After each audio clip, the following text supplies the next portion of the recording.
Assalamualaikum warahmatullahi wabarakatuh. Kami dari kelompok 6, Manajemen Pembiayaan Syariah Akuntansi Syariah 4B, ingin menjelaskan mengenai konsep operasional dan pengembangan produk syariah. Sebelumnya, izinkan kami memperkenalkan diri. Nama saya Tiara Novita, NIM 12092100074. Selanjutnya, anggota kelompok yang kedua, yaitu Rahmawati Anuri, NIM 12092100052. Dan anggota kelompok terakhir yaitu Zahra Rapiatudina Namilah, NIM 12092100080. Yang pertama yaitu konsep operasional bank syariah. Kerangka kegiatan muamalat secara garis besar dapat dibagi menjadi 3 bagian besar, yaitu politik, sosial, dan ekonomi. Dari ekonomi dapat diambil 3 turunan, yaitu konsumsi, simpanan, dan investasi. Berbeda dengan sistem lainnya, Islam mengajarkan pola konsumsi yang moderat, tidak berkelebihan, dan tidak juga keterlaluan.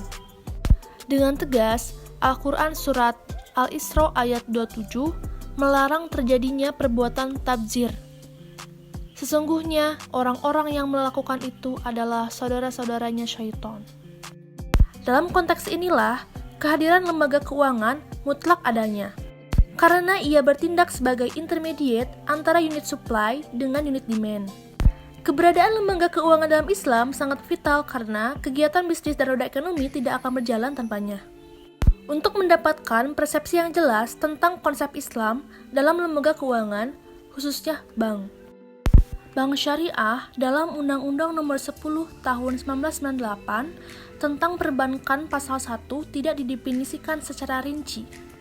Namun, dapat ditarik pengertian bahwa bank syariah adalah bank umum atau bank perpembiayaan rakyat yang melaksanakan kegiatan usaha berdasarkan prinsip syariah yang dalam kegiatannya memberikan jasa dalam lalu lintas pembayaran. Perbankan Islam memberikan layanan bebas bunga kepada nasabahnya. Pembayaran dan penarikan bunga dilarang dalam semua transaksi. Islam melarang kaum muslimin menarik atau membayar bunga. Pelarangan ini yang membedakan sistem perbankan Islam dengan sistem perbankan konvensional. Prinsip utama yang diikuti Bank Islam adalah pelarangan riba, melakukan kegiatan usaha, dan perdagangan berdasarkan keuntungan yang sah dan memberikan zakat. Bank Islam adalah bank yang beroperasi sesuai dengan prinsip-prinsip syariah Islam. Bank yang tata cara beroperasinya mengacu kepada ketentuan-ketentuan Al-Quran dan hadis. Sementara, bank yang beroperasi sesuai dengan prinsip syariah adalah bank yang dalam beroperasinya itu mengikuti ketentuan-ketentuan syariah Islam. Khususnya yang menyangkut tata cara bermuamalah secara Islam. Dikatakan lebih lanjut, dalam tata cara bermuamalah itu, dijauhi praktek-praktek yang dikhawatirkan mengandung unsur-unsur riba untuk diisi dengan kegiatan-kegiatan investasi atas dasar bagi hasil dan pembiayaan perdagangan. Untuk materi selanjutnya akan dijelaskan oleh Zahra Rapiatudina Namilah. Baik, terima kasih kepada moderator yang telah mempersilahkan saya. Selanjutnya, saya akan menjelaskan mengenai konsep dasar ekonomi Islam dan prinsip dasar operasional bank syariah. Konsep dasar ekonomi Islam. Islam sebagai agama merupakan konsep yang mengatur kehidupan manusia secara komprehensif dan universal, baik dalam hubungan dengan Sang Pencipta, hablum minallah, maupun dalam hubungan sesama manusia, hablum minannas. Ada 3 pilar pokok dalam ajaran Islam, yaitu yang pertama adalah akidah. Akidah merupakan komponen ajaran Islam yang mengatur tentang keyakinan atas keberadaan dan kekuasaan Allah, sehingga harus menjadi keimanan seorang muslim manakala melakukan berbagai aktivitas di muka bumi, semata-mata untuk mendapatkan keridhaan Allah dan sebagai khalifah yang mendapat amanah dari Allah. Kemudian yang kedua adalah syariah. Syariah merupakan komponen ajaran Islam yang mengatur tentang kehidupan seorang muslim, baik dalam bidang ibadah, hablum minallah, maupun dalam bidang muamalah, hablum minannas, yang dimana merupakan aktualisasi dari akidah yang menjadi keyakinannya.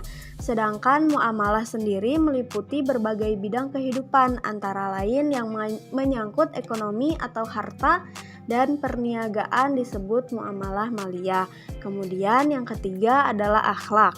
Akhlak merupakan landasan perilaku dan kepribadian yang akan mencirikan dirinya sebagai seorang muslim yang taat berdasarkan syariah dan akidah yang menjadi pedoman hidupnya, sehingga disebut memiliki akhlakul karimah sebagaimana hadis Nabi yang menyatakan tidaklah sekiranya aku diutus kecuali untuk menjadikan akhlakul karimah. Dari selanjutnya adalah prinsip dasar operasional bank syariah.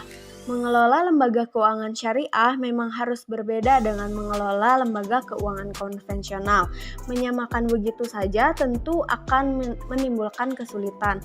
Namun dapat pula dipahami bahwa sebagian besar pengelola lembaga keuangan syariah berasal dari lembaga keuangan konvensional, sehingga dalam pengelolaan operasional pun sebagian mereka sulit untuk melepaskan tradisi bank konvensional yang memang sudah mendarah daging. Bank syariah dengan sistem bagi hasil dirancang untuk terbinanya kebersamaan dalam menanggung resiko usaha dan berbagi hasil usaha antara pemilik dana yang menyimpan uangnya di lembaga selaku pengelola dana, dan masyarakat yang membutuhkan dana yang bisa berstatus pinjaman dana atau pengelola usaha. Pada sisi pengerahan dana masyarakat, Sohibul Mal berhak atas bagi hasil dari usaha lembaga keuangan sesuai dengan porsi yang telah disepakati bersama. Bagi hasil yang diterima Sohibul Mal akan naik turun secara wajar sesuai keberhasilan usaha lembaga keuangan dalam mengelola dana yang dipercayakan kepadanya. Tidak ada biaya yang perlu digeserkan karena bagi hasil bukan konsep biaya. Sedangkan pada penyaluran dana kepada masyarakat, sebagian besar pembiayaan bank syariah disalurkan dalam bentuk barang atau jasa yang dibelikan bank syariah untuk nasabahnya. Dengan demikian, pembiayaan hanya diberikan apabila barang atau jasanya telah ada terlebih dahulu. Baru ada uang, maka masyarakat dipacu untuk memproduksi barang atau jasa atau mengadakan barang atau jasa tersebut. Selanjutnya, barang yang dibeli tersebut menjadi jaminan utang. Pada dasarnya, dilihat dari sumbernya, dana bank syariah terdiri atas yang pertama itu ada sumber dana. Sebagai salah satu lembaga yang berfungsi untuk menghimpun dana masyarakat, bank syariah harus memiliki sumber dana optimal sebelum disalurkan kembali ke masyarakat. Sumber dana yang dapat dihimpun dari masyarakat terdiri dari 3 jenis dana, yaitu yang pertama dana modal. Dana modal yaitu dana dari pendiri bank dan dari para pemegang saham tersebut. Dana titipan masyarakat baik yang dikelola oleh bank dalam sistem wadiah maupun diinvestasikan melalui bank dalam bentuk dana investasi khusus mudorobah mukoyadoh atau investasi terbatas atau mudorobah mutlakoh. Lalu ada dana zakat, infak, dan sodaqoh. Dana ini diperuntukannya jelas satu dari ciri khas bank syariah selain mengelola dana untuk kepentingan komersial, bank juga harus berfungsi sebagai pengelola dana untuk kepentingan sosial. Selanjutnya ada titipan atau wadiah. Salah satu prinsip yang digunakan bank syariah dalam penghimpunan dana adalah dengan menggunakan prinsip titipan. Adapun akad yang sesuai dengan prinsip ini adalah al-wadiah. Al-wadiah merupakan titipan murni yang setiap saat diambil jika pemiliknya menghendaki. Secara umum terdapat 2 jenis wadiah, yaitu wadiah yad al-amanah. Nah, jenis wadiah ini mempunyai karakteristik sebagai berikut. Yang pertama, harta atau benda yang dititipkan tidak boleh dimanfaatkan dan digunakan oleh penerima titipan. Yang kedua, penerima titipan atau bank hanya berfungsi sebagai penerima amanah yang bertugas dan berkewajiban untuk menjaga barang yang dititipkan tanpa mengambil manfaatnya. Yang ketiga, sebagai kompensasi, penerima titipan diperkenankan untuk membebankan biaya atau fee kepada yang menitipkan. Lalu yang selanjutnya itu ada wadiah yad ad-domah. Wadiah jenis ini memiliki ciri-ciri sebagai berikut. Yang pertama, harta atau benda yang dititipkan diperbolehkan untuk dimanfaatkan oleh penyimpanan. Apabila ada hasil dari pemanfaatan benda titipan, maka hasil tersebut menjadi hak dari penyimpanan. Secara garis besar, mudharabah terbagi menjadi dua jenis, yaitu mudharabah mutlaqah.